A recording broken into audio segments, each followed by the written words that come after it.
Now, of course, I'm saying this belt's great. It's super comfortable. It conceals the gun very well. It's great to wear for all day long. But there are some downsides. There are a lot of different EDC belts on the market today. Some are based around comfort, some are based around concealment, and some are just based around carrying the heaviest gun possible, but it doesn't really do the other two very well. Well, today we're looking at a belt that is the best of all three, the Aegitec Defense Belt.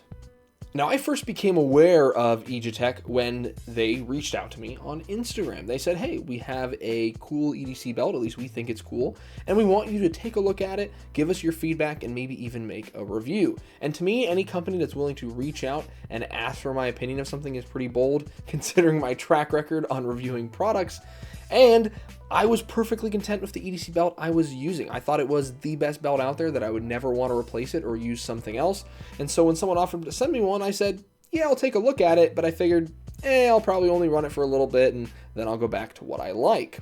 So this was the belt I was originally sent, and I only carried it a little bit. I liked it in design, but in terms of execution, I really wasn't a fan of it. The way this belt is designed is it has a stretchy portion in the back of the belt that gives you that all-day comfort, but it also has a rigid section in the front that helps conceal the gun and keep it from tilting outward and printing, and also holds the weight of the gun, so you're not getting that discomfort at the end of the day where a stretchy belt's going to start to hurt your back because the gun is sagging in the front. Instead, in the front, the gun is staying rock solid, it's staying in place, it's not going anywhere, but at the same time, you're getting that stretch and breathability. Well, the problem with this belt was the size of that stiff section.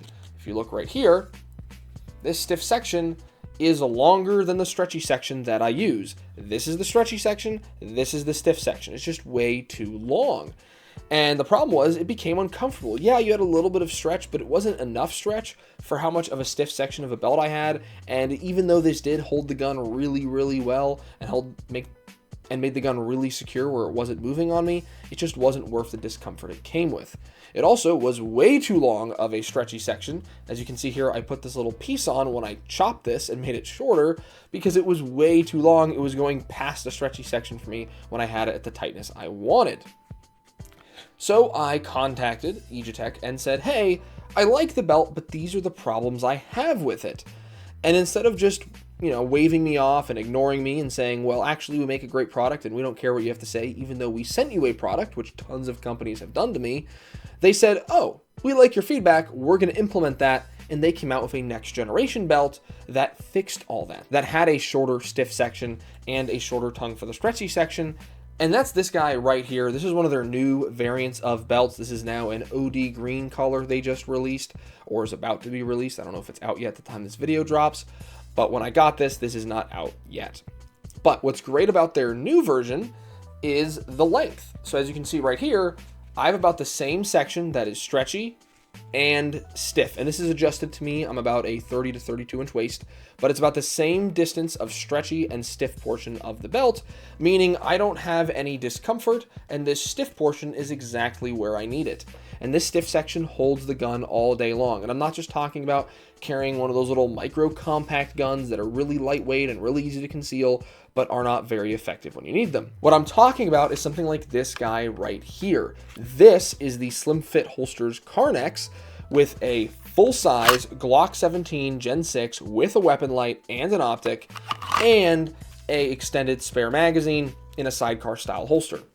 This is a lot of weight to be running up in the front, and a lot of these other stretchy belts out there that I've previously reviewed would not be holding this weight all day long, but the Aegitec Defense Belt held it up no problem. It worked just fine. In fact, I ran this combination just recently in an IDPA competition in which this setup excelled. I had a repeatable draw every single time. The holster was not shifting or moving or sagging on me. When I needed to go for that spare magazine, it was exactly where I needed it every single time. Unlike a lot of other belts on the market that maybe hold your gun up really well but are really uncomfortable all day, or conversely, do not hold up your gun very well but are comfortable all day, I had the best of both worlds when using this in a competition.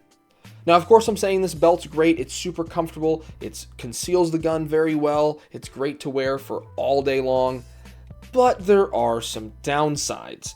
First is the buckle. Because of the design of this belt, you have to run the buckle on the side, which I'm not a huge fan of. My OCD and autism doesn't like buckles on the side, but this belt's so good, I just can't get around it.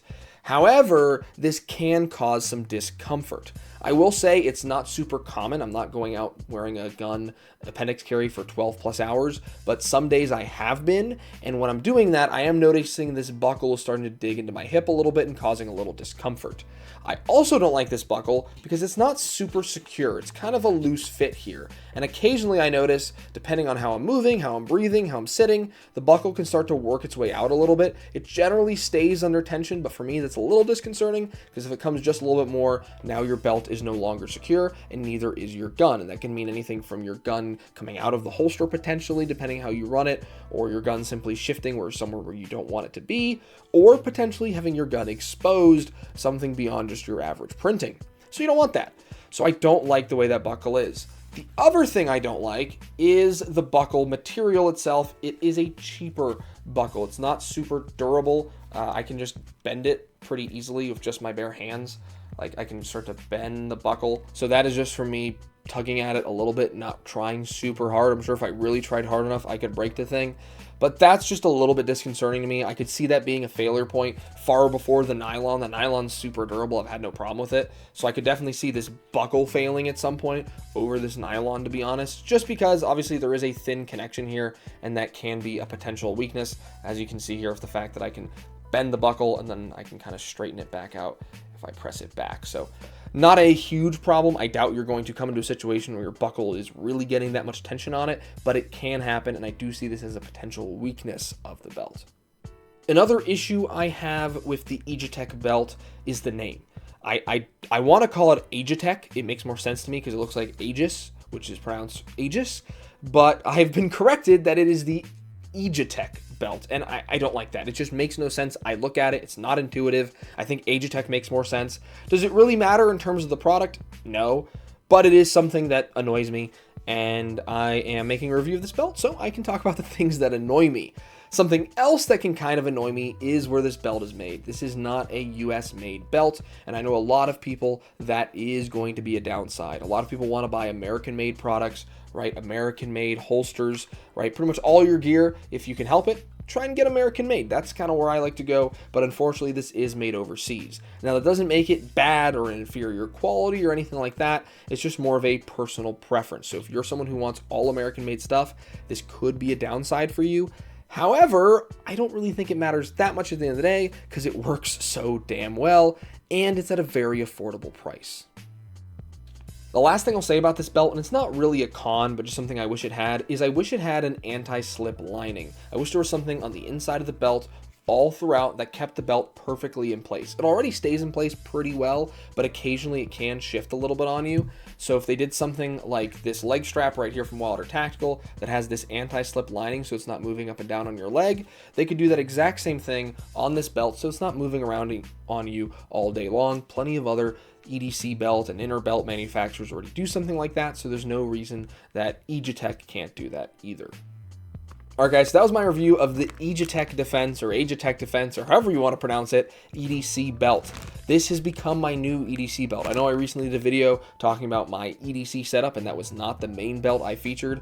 However, now that I have some that are properly sized for me, there's nothing else I want to run. With the proper sizing, this thing is perfect. Something I want to do is I want to get this belt in the hands of one of you guys. So I will actually be doing a giveaway with this belt. However, it's not just subscribe or like the video or something like that. I want you guys to earn it. So I'm going to start doing my own challenge. I'm going to be releasing a challenge video shortly on the channel, so stay tuned for that. And the winner of that challenge will be able to win this belt. And of course, it's going to be a shooting challenge. Alright, so that was my review of the Aegitec belt. Like I said, I've been running this black one for quite some time now, and now I'm going to start running this OD green one because I think OD green is cool. So go check them out. You can find it easily on Amazon. I won't put any links because of YouTube and the way they like to be, but it's not a hard belt to find. And like I said, I think it is a really good belt.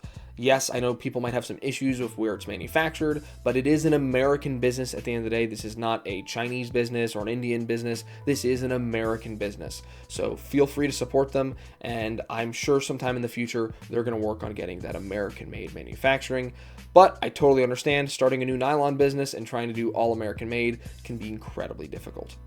Alright guys, if you liked the video, if you liked seeing my review and my take on my new favorite EDC belt, then go ahead, leave a like down below. If you think I'm a shill, that I've been paid to make this video or something like that, go ahead, leave a dislike down below. It's there for a reason. Otherwise, guys, head in the comments. Have you used the Aegitec or Aegitec defense belt? Is there a specific EDC belt that you love to run? Let me know in the comments down below. Otherwise, guys, I'm releasing new videos every Saturday. Subscribe and stay tuned.